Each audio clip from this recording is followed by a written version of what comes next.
qui regardent l'Afrique, surtout qu'on utilise la santé pour nous amortir sur le plan économique, pour nous tuer, pour nous assassiner et pour nous vilipender. Je ne finirai pas d'en sans dire et supplier encore au président africain que l'affaire du corona là, est fabriquée de toutes pièces par les Illuminati et n'a pas commencé aujourd'hui.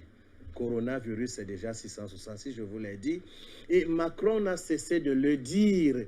Personne n'échappera au nouvel ordre mondial. Et nous arriverons au nouvel ordre mondial par l'intelligence artificielle, qui sera une sorte de vaccination.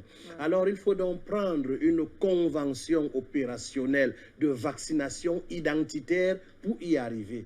Et maintenant, c'est la première phase parce qu'il y a 3 phases.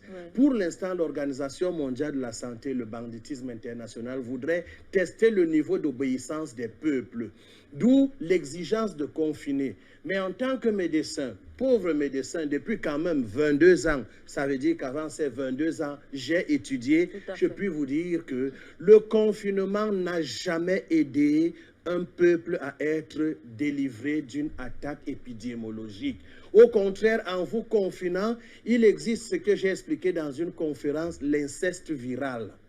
L'inceste viral est capable de donner au système immunitaire de ne plus reconnaître l'ennemi. Comprenez-le. Tandis que le déconfinement, la circulation, crée une immunité collective. Donc, par des divers contacts, et sachez que les microbes ne sont pas nos ennemis, c'est le terrain qu'il faut protéger. Le contact avec l'extérieur envoie des particules microscopiques en nous qui met constamment le système immunitaire en travail pour notre protection. Ça, je pourrais revenir là-dessus parce qu'il va falloir revenir à la vraie immunité et non les bêtises qu'on nous met aujourd'hui dans des facultés de médecine, transformant des médecins en agents très dangereux. Parce que je vous assure, même le fait de vous asphyxier là, avec les masques, c'est pour vous fragiliser. Ça fait 50 à 60% de votre gaz carbonique qui revient dans votre intérieur. Et pendant ce temps, vous faiblissez parce que l'énergie amplifiée ou bien gérée par une bonne oxygénation du corps n'est plus là du tout. Mais les médecins réciteurs de cours, malheureusement, ne vous en parlent pas. Toutes les résolutions qui sont prises là sont mauvaises. Comme ces fûts qu'on trouve là dehors, regardez, vous ouvrez un robinet dont vous déposez votre Covid, vous lavez les mains et qui ferme? C'est encore vous. Vous reprenez le Covid. Autant d'imbécilité qui démontrent qu'il n'y a pas eu concertation scientifique, mais une histoire politique décidée un certain jeudi, le 12 mars en Belgique, et les Africains ont copié-collé dans une sorte de folie qui dérange même parce qu'il suffit de réfléchir comme le patriarche disait tout à l'heure pour comprendre qu'on imbécilise les gens.